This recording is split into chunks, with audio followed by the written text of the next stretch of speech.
Hey, I'm Ben from Universal Audio, and today I'm going to show you a couple of tips and tricks for using the UAD Lexicon 480L Digital Reverb and Effects plugin.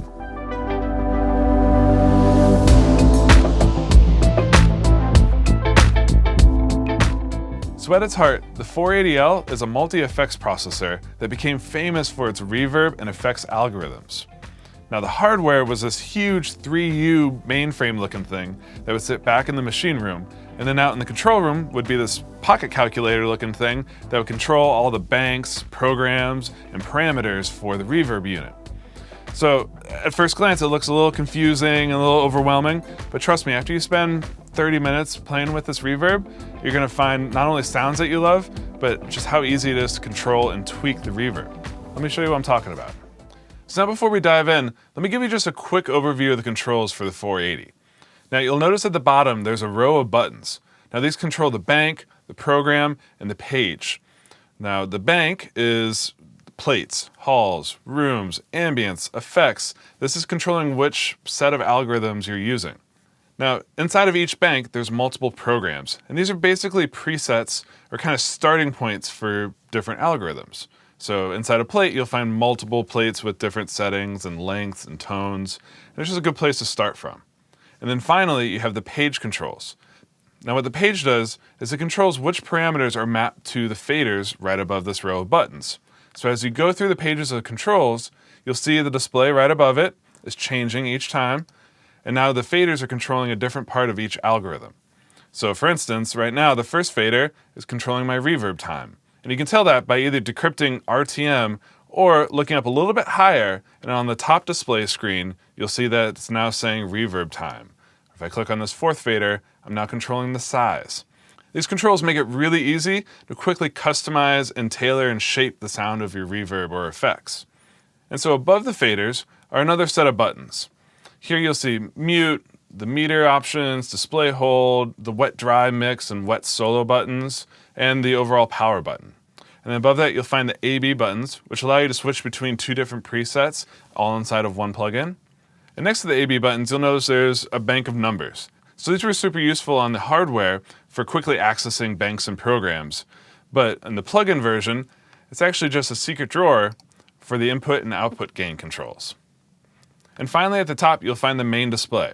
So here's where you can see what bank you're on, what program you're currently using, and whatever parameter you're currently editing, as well as having an input meter for being able to judge your gain stage into the plugin. So now for this first example, I've got an electric guitar part that was recorded in using an amp simulator with just a little bit of delay on it, but the sound is just kind of flat and very 2D at the moment. So what I'm going to do is I'm going to use the 480L with some room or an ambience program, and just to add some space, some dimension, build some walls around this guitar amp. Let's check it out. Here's the guitar dry.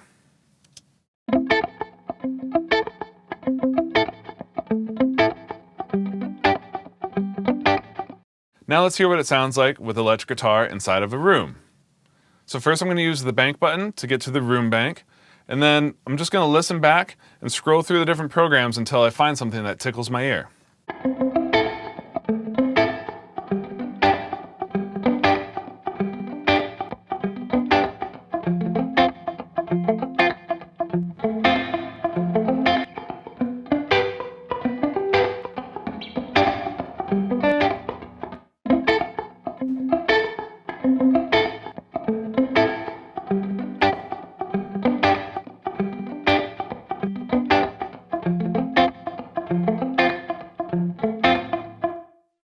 So as you heard, when I was scrolling through the different programs, there's all sorts of different sizes and lengths and colors of reverb just inside the room bank. So my favorite one was this medium room sound.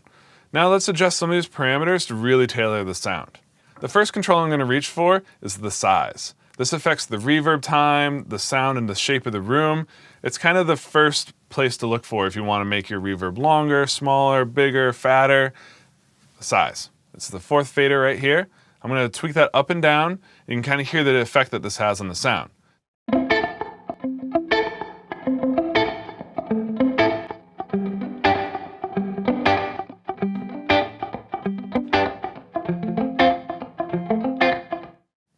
So as you heard, as I increased the size control, the reverb time got longer and the overall sense of the space got bigger. Makes sense, right? So for this guitar part, I want it to feel like it's in a room that's pretty intimate and just interesting. So I brought that size back down to 13 meters. And now I'm going to tweak the reverb time, the shape, and the spread controls, which all have an effect on the color and the vibe of the reverb. Let me show you what I'm talking about.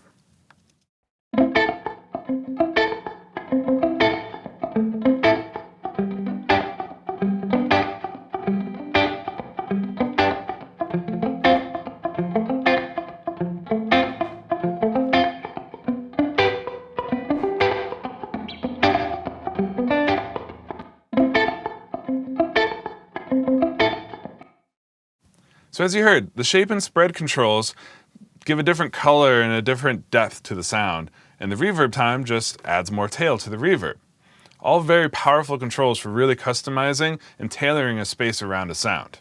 So what are these other faders for? Well, the one on the very right is the pre-delay, which gives you that sense of separation between your original source and the reverb or the room that it exists in. And to the left of that is the high frequency cutoff. And what this does is it tames the high end of the reverb, just makes it a little bit smoother sounding, a little less artificial, you could say, up in the top end. Let's hear what those sound like.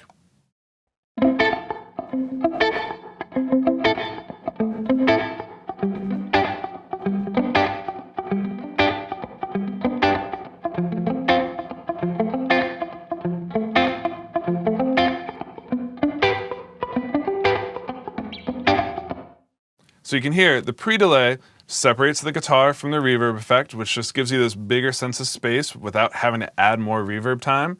And then the high frequency cutoff just kind of chills it out a little bit and makes it a little bit less obvious that this reverb is there in the mix. So that's all the effect parameters on page 1. Now there's page 2, 3, and 4, and that's really if you want to dive deeper and get really tweaky about some of the settings, like the diffusion, the bass crossover. But honestly, the best way to use this plugin is to find the bank of programs that you like for a particular sound, scroll through the programs until something catches your ear, adjust from there, and then move on and keep mixing. So in that spirit, let's move on and continue mixing. So now I've soloed up my lead vocal track. Now, typically I'll start off with a little bit of room, maybe some plate and delay, stuff to give it a sense of dimension, but also give it a little bit of a cloud to sit on inside the mix. So I'm going to start by sending this vocal to the same room that we just set up for on the guitar. Let's hear what that sounds like. Wasted time, I don't have to spare. And here's that phrase with no reverb. Wasted time, I don't have to spare. So you can hear that made a huge difference right away. We go from this completely dry vocal to still a pretty dry vocal, but with a sense of space around it, which is what we were going for. So now I'm going to fill that space in even more using like a plate or a hall reverb. So again, I'm going to pull up the 480 plugin and hit the bank button until I get to the plates. And then I'm going to press play, send a bunch of this vocal into the plate, and switch between programs until I find something that I want to tweak on. Wasted time, I don't have to spare. Wasted time, I don't have to spare. But I'll be fine. So as I'm scrolling through those programs, I'm really just looking for a starting point, something that catches my ear and makes me excited about that sound, which in these plates, for me, that was that small plate. Let's hear what that one sounds like again, before and after. Wasted time, I don't have to spare. That's the kind of plate sound that the 480 is famous for. Really lush, really rich, shiny, but not cluttering up the mix. I love that plate sound. But what I also love about the 480, especially on vocals, are some of the effects programs. Let me show you what I'm talking about. So now I've soloed up a background vocal part. I just want to show you some of the crazy effects that are also built into the 480.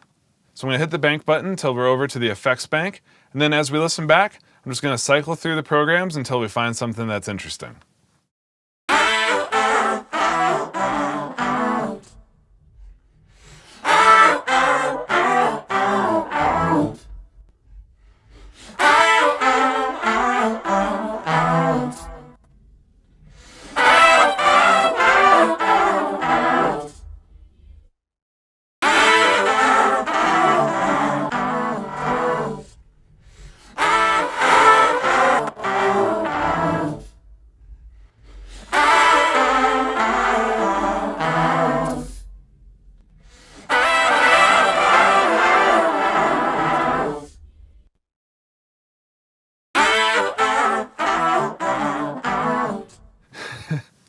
So as you can hear, some of those effects are wild. They go all the way from just like a doubler effect to this weird reversing, just granular. It's pretty crazy, and that's just scratching the surface of what the 480 can do. So instead of spending days going down this rabbit hole, I want to show you one last thing that the 480 is famous for, and that's its random algorithm. Now you'll notice there's two banks, one called random halls and one called random spaces. And these are very similar to the regular reverb algorithm, except that it's injecting little bits of randomness to the algorithm.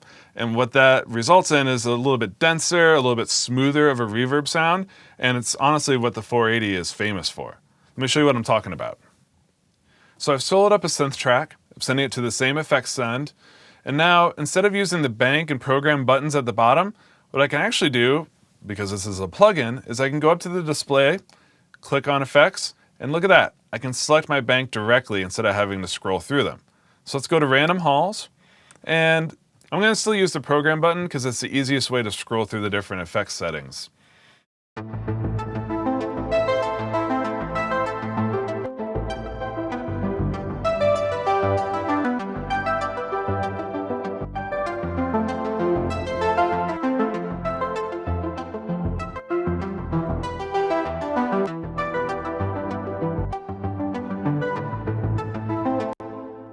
So you can instantly get a sense of that density and the space and just the size and weight of that reverb, which, for a synth like this, creating a big dark cloud around it is kind of the perfect sound. Let's hear what it sounds like before and after adding this random hall effect.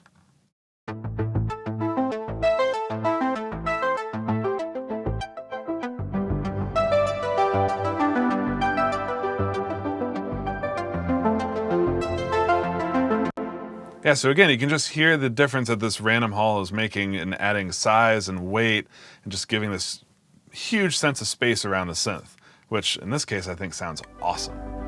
So that's an overview of the UAD Lexicon 480 Digital Reverb and Effects plugin.